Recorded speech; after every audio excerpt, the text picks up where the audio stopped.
Hi friends, some important boundary layer characteristics. അതിൽ 4 type ഉണ്ട്. Boundary layer thickness, displacement thickness, momentum thickness, kinetic energy thickness. അതിൽ first one boundary layer thickness ആണ്. അത് denote ചെയ്യുന്നത് delta. In a qualitative manner, the boundary layer thickness is defined as elevation above the wall which covers a region of flow where there is a large velocity gradient and consequently non-negligible viscous effect. ഇവിടെ fluid flow ചെയ്യുന്ന റീജിയനെ cover ചെയ്യുന്ന സർഫസിൻ്റെ മേലെയുള്ള എലവേഷനെയാണ് boundary layer thickness എന്ന് പറയുന്നത്. അതിൻ്റെ velocity gradient large ആയിരിക്കും. Velocity gradient എന്ന് പറയുന്നത് du/dy ആണ്. ആൻഡ് ഓൾസോ ഈ വിസ്കസ് എഫക്റ്റ് എന്ന് പറയുന്നത് നോൺ നെഗ്ലിജിബിൾ ആണ്. We have introduced the length delta, which is characteristics of boundary layer thickness. The total boundary layer thickness is vague quantity in some respect. ഇവിടെ length delta ആണ് ഈ boundary layer തിക്നെസ്സിൻ്റെ ഒരു characteristics. Total boundary layer thickness ഒരു vague quantity ആയിരിക്കും. That is ഒരു clear അല്ലാതെ ഒരു അൺസർട്ടൺ ക്വാണ്ടിറ്റി ആയിരിക്കും കുറേ സ്ഥലങ്ങളിൽ. Velocity profile reaches its limiting main stream value only asymptotically. ഇവിടെ velocity profile limiting main stream വാല്യൂവിൽ വെരി ക്ലോസ്ലി ആയിരിക്കും എത്തുക. For all purposes, the edge of boundary layer may be defined as being where the velocity is reached 95% of mainstream value. Velocity ഈ main stream വാല്യൂവിൽ velocity 95% ആകുമ്പോഴാണ് ഈ boundary ലെയറിൻ്റെ edge എന്ന് പറയുന്നത്. In this case, the value of delta is some arbitrary, so it is usual to define some other characteristics depending on delta such as displacement thickness, momentum thickness, kinetic energy thickness. ഇവിടെ value of delta എന്ന് പറയുന്നത് arbitrary ആണ്. And ഈ ഡെൽറ്റനെ depend ചെയ്ത് കുറച്ച് characteristics ഉണ്ട്. അതൊക്കെയാണ് displacement തിക്നെസ്സും momentum തിക്നെസ്സും kinetic energy തിക്നെസ്സും. അതിൽ ഫസ്റ്റ് വൺ ഡിസ്പ്ലേസ്മെൻറ്റ് തിക്നെസ് ആണ്. അതിനെ ഡിനോട്ട് ചെയ്യുന്നത് delta 1.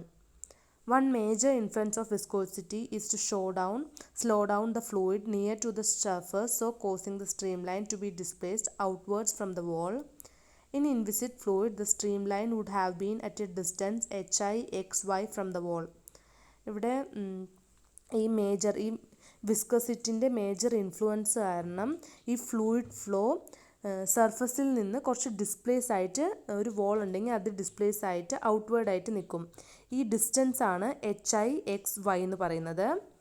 Then by definition, the total mass of fluid flowing in unit time between y=0 and y=h is equal to the mass which would flow between y=0 and y=hi in inviscid flow with u=u of x for all y.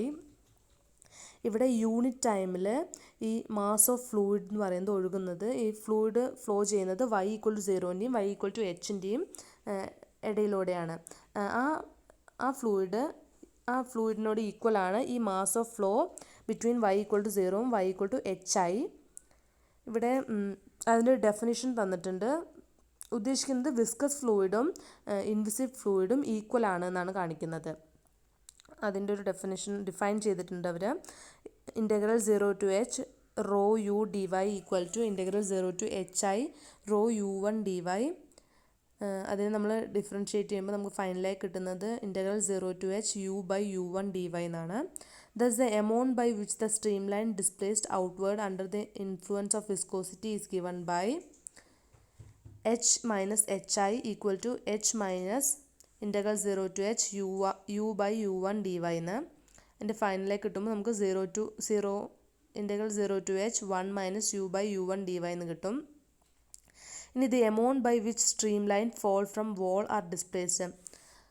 ഇവിടെ streamline ഈ വോളിൽ നിന്ന് എത്ര displace ആയി എന്നത് കാണിക്കുന്നതിൻ്റെ definition എന്ന് പറയുന്നത് delta1 of x എന്നാണ്. ഇപ്പോൾ delta1 of x1 പറയുന്നത് ഡിസ്പ്ലേസ്മെൻറ്റ് തിക്നെസ്സിനെയാണ് റെഫർ ചെയ്യുന്നത്. The significance of parameter is that it indication the extent to which the boundary layer displaces the external flow. ഇവിടെ പാരാമീറ്റർ ഇൻഡിക്കേറ്റ് ചെയ്യുന്നത് ബൗണ്ടറി ലെയറിൽ നിന്ന് എത്ര എക്സ്റ്റെൻറ്റ് ഈ ഫ്ലോ ഒഴുകുന്നു എന്നത് കാണിക്കുകയാണ്. ഇനി അടുത്ത് മൊമെൻറ്റം തിക്നെസ് എന്ന് പറയുന്നത് delta2 ആണ് ഡിനോട്ട് ചെയ്തിരിക്കുന്നത്.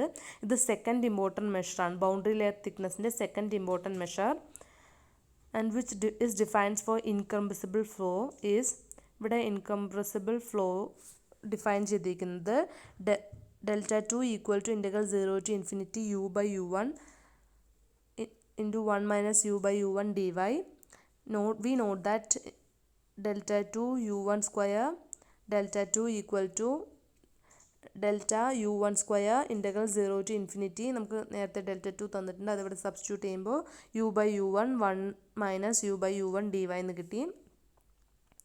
ഇനി അടുത്ത് അതിനെ ഇൻ്റഗ്രേറ്റ് ചെയ്തിരിക്കുകയാണ്. That is integral 0 to infinity u by delta u1 minus delta u by d into dy എന്ന് കിട്ടി. ഈ delta u1 square delta 2 എന്ന് പറയുന്നത് equal to flux of defect of momentum in boundary layer. Boundary ലെയറിലെ flux of defect of മൊമെൻറ്റത്തിന് ഈക്വലാണ് ഈ delta u one square rho u one square delta 2 എന്ന് പറയുന്നത്. ഇനി kinetic energy thickness. Kinetic energy thickness delta 3. Delta 3 ആണ് denote ചെയ്തിരിക്കുന്നത്. Third important മെഷറാണ് ബൗണ്ടറി ലെയർ തിക്നെസ്സിലെ തേർഡ് ഇമ്പോർട്ടൻറ്റ് മെഷറാണ് kinetic energy thickness. Which measures the flux of kinetic energy defect with an inviscid fluid. It is defined as ഇവിടെ define ചെയ്തിട്ടുണ്ട് delta 3 equal to integral 0 to infinity u by u1 1 minus u square u1 square dy. ഇതാണ് kinetic energy thickness. ഇനി അടുത്ത് boundary layer separation.